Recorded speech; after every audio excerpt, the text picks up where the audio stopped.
murder case of Altantuya Shaariibuu, a 28-year-old Mongolian translator whose body was blown to bits in the Malaysian jungle.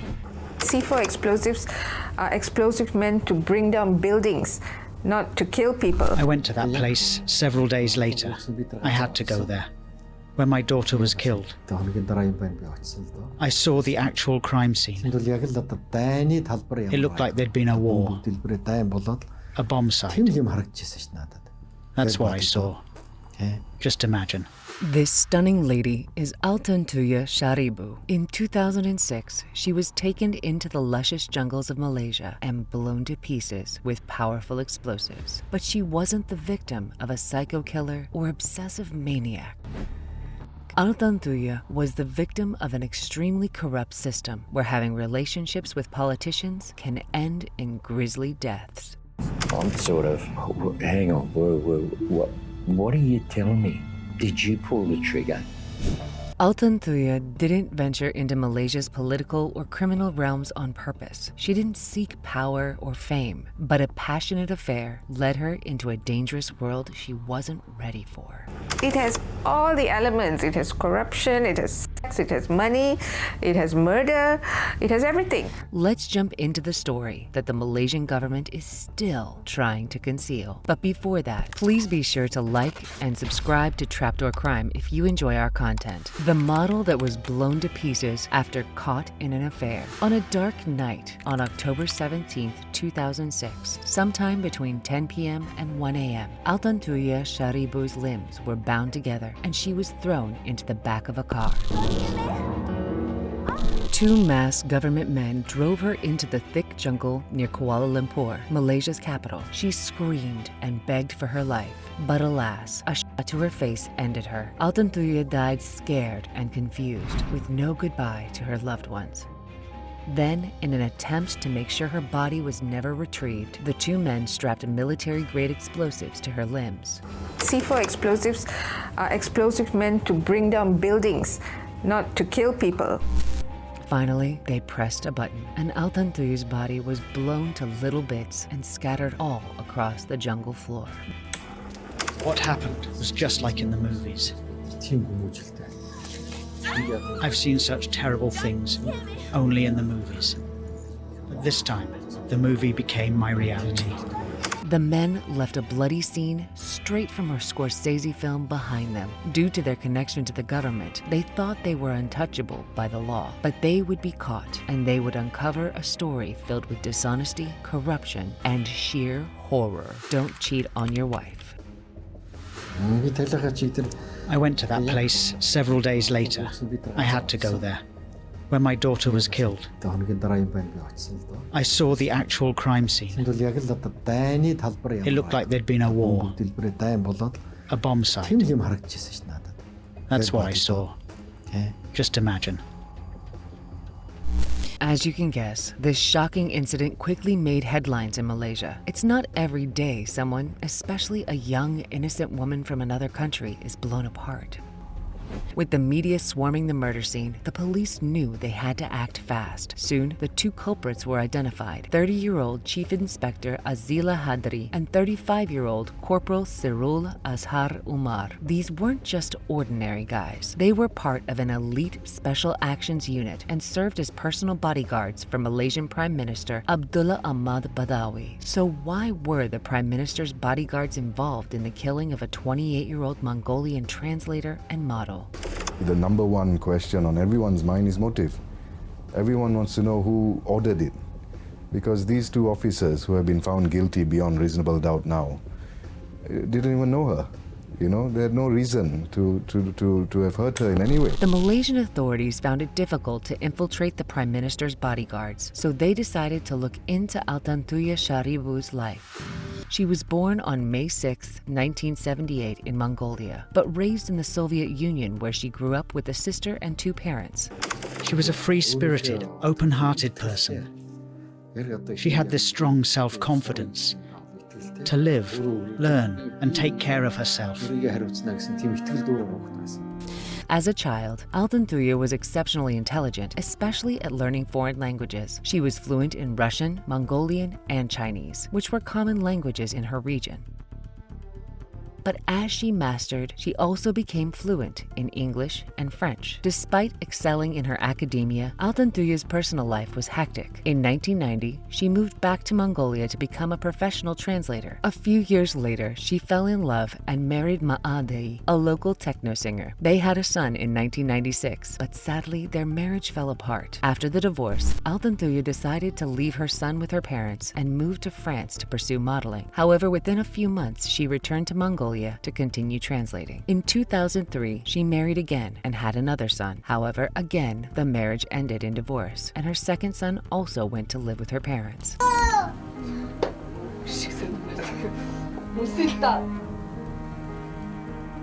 Wishing for a better life for her kids, Altantuya focused on her translator work, and it was taking her places. She went to China, Singapore, and eventually in 2006, Malaysia. She thought this would be her big break. I asked her, "Why are you going there? Do you have any particular work there? Do you know anyone there?" She said, "I've met this big boss there." By big boss, we Mongolians mean a person with great power. Altantuya met Razak Baginda at a Hong Kong convention in 2004. He was an advisor to former Malaysian Prime Minister Najib Razak. Despite Razak being married, he and Altantuya became romantically involved. He claimed they were together for work, using Altantuya as a translator during trips to Shanghai, Kuala Lumpur, and Paris. Their affair was passionate, with Razak lavishing Altantuya with expensive gifts and money to support her two sons. But like many affairs, it couldn't last. A year later, Razak began to distance himself. Altantuya, now in love with him, decided to confront him. She told her father she was going to Malaysia for a business deal, but her real intention was to reconcile with Razak. However, Razak avoided her, retreating to his mansion to avoid her. But not even this put her off. This is what she wrote to him in 2006. Razak, don't play, okay? You call me or I'll come to your home today. And she was not bluffing. She went to his family mansion and continually harassed him. He wanted an easy way out. Instead of going to the police, he reached out to the Prime Minister's security chief, who connected him with Azila Hadri. In a sworn statement, it came out that Azila boasted to Razak about his experience in killing people. Allegedly, Razak urged him not to hurt Altantuya, just to scare her off. But was Razak telling the truth, or was it just a way to protect himself after the tragedy? The day before Altantuya was killed, she went to the police station and filed a report. "I'm just a normal girl trying to meet my lover who lied to me, who promised many things but now wants to put me in jail or kill me. Maybe it's my fault to blackmail him, but I have my own problems because of his lies. If something happened to me, please check with this person." That evening, Altantuya went to her ex-lover's mansion again, but just as she was about to ring his doorbell, she was grabbed, bound, and thrown inside an unmarked car. This is how she met her grisly end. 2 weeks after the explosive murder, Razak and the two bodyguards were caught. Today we witness another episode of a consistent pattern of abuse of power. But these arrests would only be the beginning of a long list of outrageous twists. During his trial, Razak called a witness to testify, his private investigator Bala, whom he hired to protect his family from Altantuya. Bala shocked everyone by claiming that Altantuya had also been involved with the Deputy Prime Minister Najib Razak. According to Bala, Najib had introduced Altantuya to Razak at the Hong Kong convention. Even more surprising, the three of them had dinner together in Paris. Later, after a translation deal in Paris, Altantuya demanded $500,000, claiming Najib had secured a submarine deal with her help and promised her a share. This revelation put the spotlight on the Prime Minister, but his response only added to the confusion. I never met her at all. I'm not worried because the truth will prevail. And I believe in the system. I believe that I've not done anything wrong. So therefore, there's nothing to be worried about. The story gets worse. The day after Najib's statement, Bala signed a statement saying he didn't mean what he said about the Prime Minister. He claimed he'd said it under duress. My initial response was, this is total rubbish, because he had spent a long time with me, going through everything piece by piece. So when the phrase under duress was used, I was convinced there's somebody else behind it. Then Bala disappeared. Bala's lawyer was worried he'd been assassinated by the Deputy Prime Minister's team. But almost 3 years later, another twist happened. Bala telephoned me from Kashmir. The first thing he said was basically, "Sorry, boss, I've caused you a lot of trouble." Bala wasn't murdered, he was in hiding. However, when he met his lawyer in Singapore, he affirmed that his accusations regarding Altantuya and the Prime Minister were accurate. Is there anything in the first SD which you said which is not true? No, nothing. After his statement, army officials showed up at his house and intimidated him into retracting it. The Malaysian asked me whether you are married. I said yes. Do you love your family? I said yes. You love your family, just follow instruction, just follow him. Everything will be okay. When Bala got home at 2 a.m., his wife saw him shell-shocked. Like, பயந்து போய் அப்போ நான் கேட்டேன் என்ன ஆச்சு சுரேஷ்னு கேட்கும்போது Suresh told me பல வந்து நம்ம வான் மேலே வந்து இது பண்ணி எஸ்டி கொடுத்துருக்காரு தப்பாக கொடுத்துருக்காரு அதனால் பாலாக்கு உயிர் மேலே ஆபத்து ஸோ நீங்கள் என்ன செய்யணும் இந்த நாட்டை விட்டு வெளியே போயிடணும். Bala and his family lived in exile for 5 years. During this period, the case against Razak and Najib crumbled. Razak was cleared of charges, maintaining their innocence. What I have said today is what I told the police. That Datuk Najib had never met the deceased. How do I know?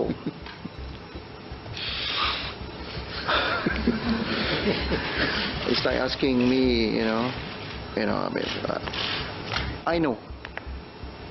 Okay? I know.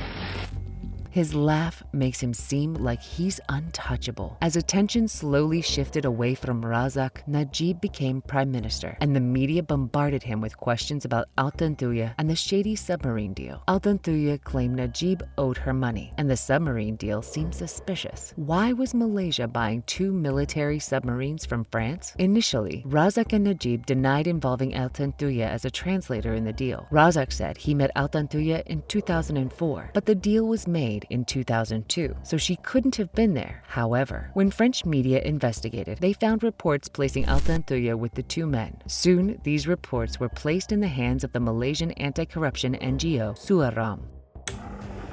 There were receipts and air travel documents of both Razak Baginda and Altantuya. She had traveled to Macau, she had traveled to Hong Kong and to Paris with Baginda. The link with Altantuya in the Scorpion submarine may have been informal, at the least.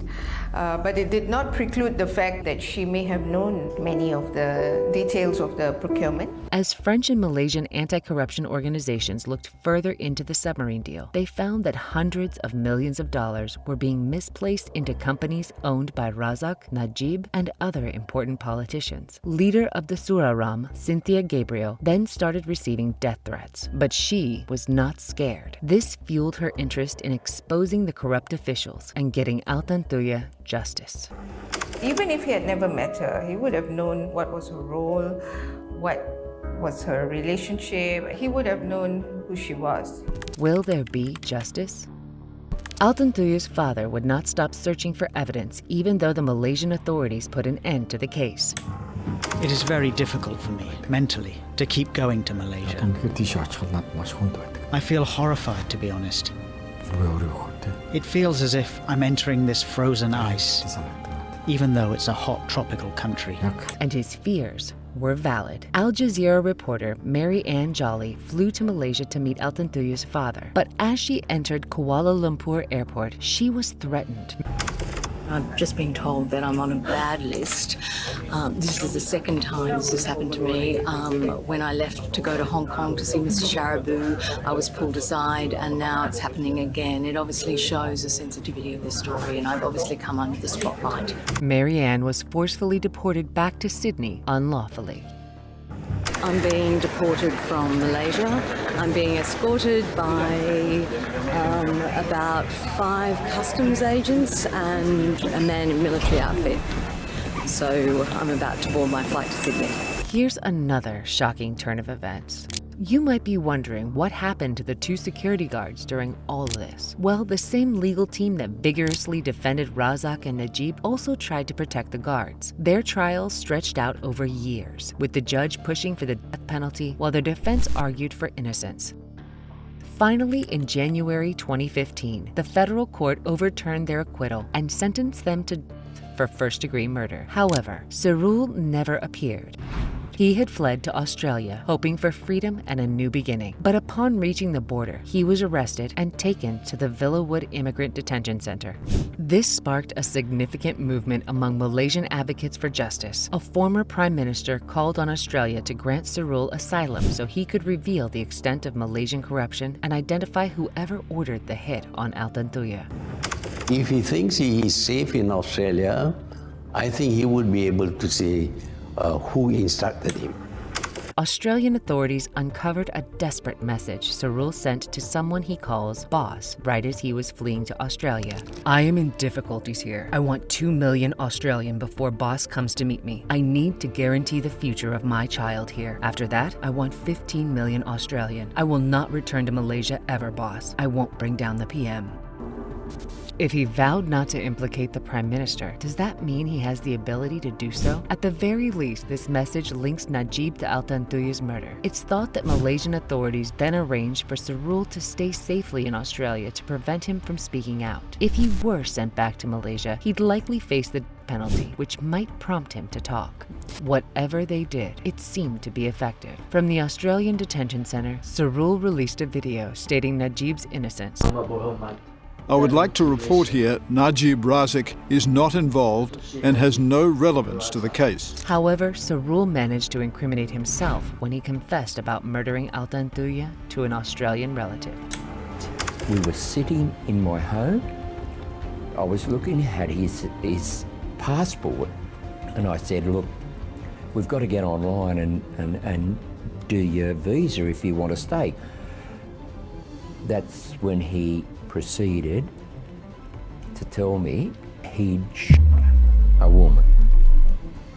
And I'm sort of, hang on, what are you telling me? I said, are you making this up, or is this the truth? And he said, it's the truth.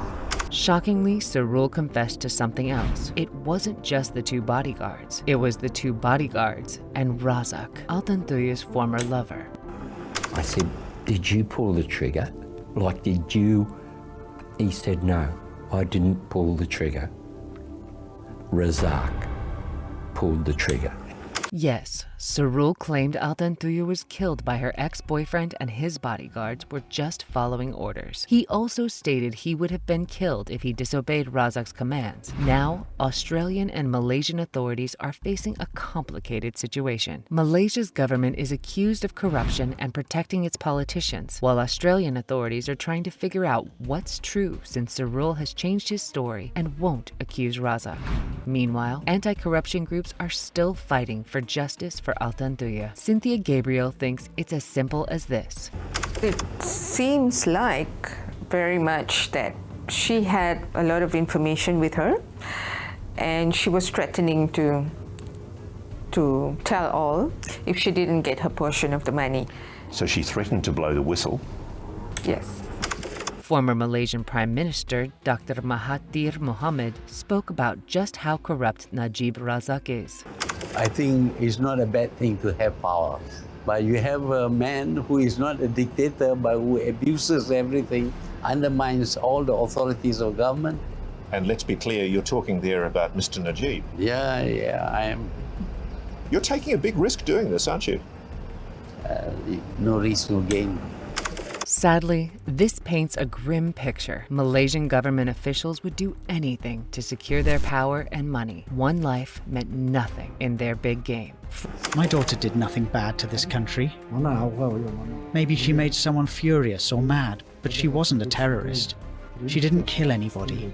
She didn't illegally cross borders. There must be a huge amount of money, power, and possibly crucial operations behind this. Free Malaysia is calling for the conviction of Razak. They remind police that Altantuya named Razak in her last report to the police, the day before she died. Nothing can replace a mother's love and care for her children. Nothing. Altantuya's life was taken away. She was executed. Someday, those people who did this crime will be punished. Let me know your thoughts below. Don't forget to hit that thumbs up button and subscribe for more. Thank you for watching Trapdoor Crime.